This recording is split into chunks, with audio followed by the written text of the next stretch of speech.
Гэта праграма «Вяскоўцы» і з вами Інна Падрэцкая. З клопатам пра дзяцей, моладзь, сталых і пажылых людзей. Падтрымка мясцовага насельніцтва – прыярытэтны накірунак для Расонскага раёна.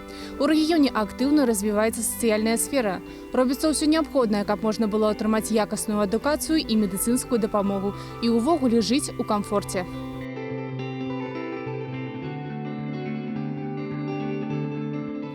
Дзяўчына на беразе мора, па якому ўдалячынь адплывае карабель.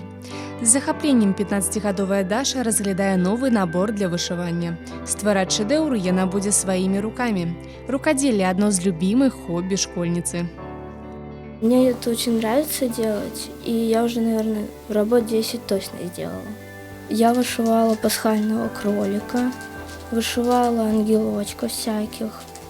Любоў да вышыўкі Даша перадала і сваёй малодшай сястры Юлі. Разам дзяўчынкі займаюцца рукадзеллем у школьным гуртку. З задавальненнем робіць гэта і дома. Мне это понравилось из-за Даши. Она мне показала, как вышивать, и потом мне захотелось ходить на вышивание. Даша і Юля жывуць у доме сямейнага тыпу ў аграгарадку Клясціцы. Тут 6 прыёмных дзяцей выхоўвае сям'я Котавых.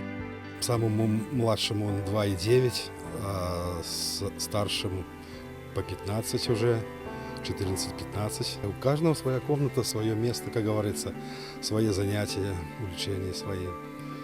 Вот. Но они собираются все вместе, здесь двор большой. Дайте волю, будет всякие увлечения. Хоккей играют, на лыжах катаются, на санках. Наборы для творчасці сёстры атрымалі ў падарунак у рамках дабрачыннай акцыі «Ёлка жаданняў». Запаветны прэзент уручылі кожнаму выхаванцу.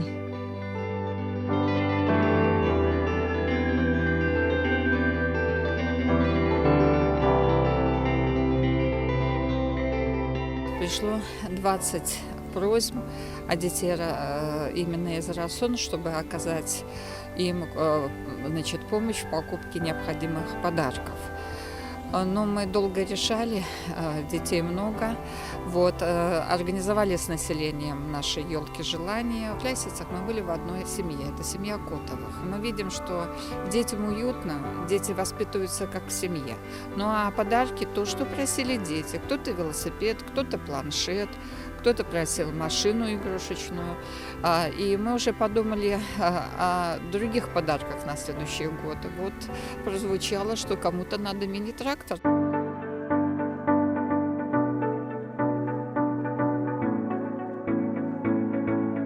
Свой падарунак атрымалі таксама вучні Расонскай сярэдняй школы імя Пятра Машэрава. Кіраўнік дэпутацкага корпуса вобласці Уладзімір Цярэнціў уручыў навучальнай установе сертыфікат на атрыманне камп'ютарнага класа. Сёння ў паўночным рэгіёне рэалізуецца маштабны праект па мадэрнізацыі школ. Новую тэхніку для заняткаў па інфарматыцы перадала Міністэрства адукацыі. Усяго 150 камп'ютарных класаў. Цяпер школьнікі займаюцца на самых сучасных машынах. Мне нравится информатика, так как это очень интересно. Можно составлять разные таблицы, высчитывать, проверять, например, домашние задания, так же, как по математике, сделать формулу, если не знаешь, что верно решил. Более удобно с новыми компьютерами, так как они стали гораздо быстрее и эффективнее. Легче выполнять задания. У меня оценки хватает, чтобы поступить на программиста.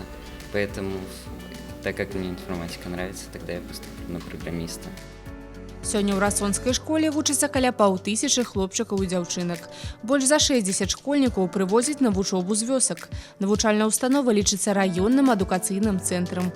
Неўзабаве яна ператворыцца ў сапраўдную школу будучыні. По данной школе в городском поселке Рассодно можно сказать, что каждый год, реализуя общие наши подходы по развитию материально-технической базы, мы видим, что сделан сегодня уже спортивный зал, пищеблок, полностью новое современное оборудование, и готовимся к реализации того, чтобы эту школу сделать школой будущее. Сегодня в Витебской области реализуется проект Всемирного банка, у нас всего включено 30 школ. Одна из школ – это Рассонская школа, где в течение уже в летний период будут проведены очень масштабные ремонтные работы на сумму порядка 2 миллионов рублей. Изменений у нас запланировано много, кроме глобального такого ремонта, который мы будем проводить в нашем учреждении образования, плюс еще техническое и технологическое оснащение и кабинетов трудового обучения, и спортивного зала, и тренажерного зала. Сегодня наша школа – это 570 учащихся, причем мы являемся таким аккумулирующим центром. У нас 66 учащихся находятся на подвозе из отдаленных деревень. Мы имеем 4 школьных автобуса, поэтому наши учащиеся, скажем так, благополучно приезжают к нам в центральную школу и получают качественное образование.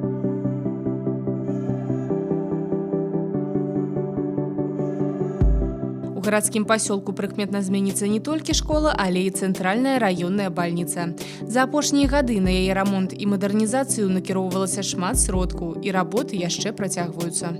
Было модернизировано одно из 2 зданий поликлиники, было произведено утепление главного корпуса больницы, была сделана модернизация операционной, реанимационного отделения, хирургического отделения. Но в силу объективных причин кое-где остались незавершенные работы. Дэталёва магчымасць правядзення далейшага рамонту бальніцы абмеркавалі на сустрэчы з удзелам дэпутатаў вобласці і кіраўніцтва раёна. Яшчэ адназначная тэма – аптымізацыя структурных падраздзяленняў установы аховы здароўя. Сярод прапаноў – пераезд Заборскай бальніцы сястрынскага догляду ў адзін з будынкаў ЦРБ ў Расонах. Пры гэтым у вёсцы працягне працаваць фельчарска-акушэрскі пункт.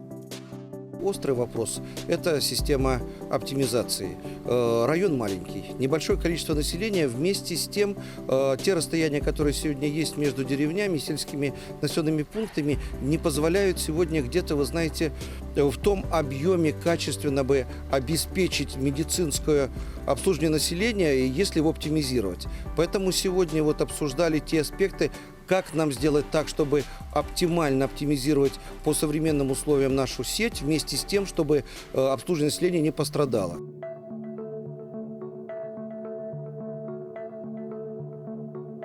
У раённым цэнтры абнаўляюцца не толькі школа і бальніца. Зараз працягваецца маштабная мадэрнізацыя музея баявой садружнасці. Будынак знаходзіўся ў аварыйным стане. Рамонтныя работы пачаліся летась. Было выполнено обследование, которое показало, что здание находится в аварийном состоянии.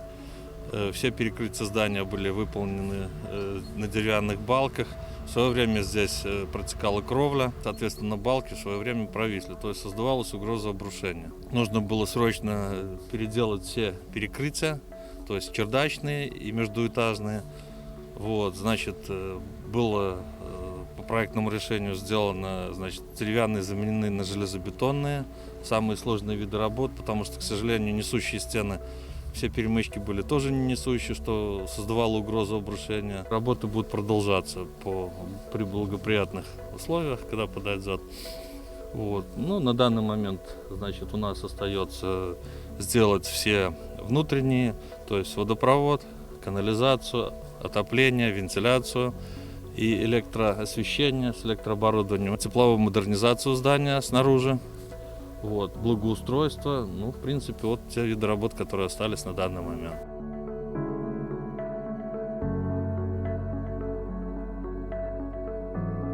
Падарункі для выхаванцаў дамоў сямейнага тыпу, камп'ютэрны клас для школьнікаў, рамонт бальніцы і мадэрнізацыя музея. У Расонскім раёне надаюць асаблівую ўвагу сацыяльнай сферы. Галоўнай задачай застаецца стварэнне дастойных умоў для жыцця і працы.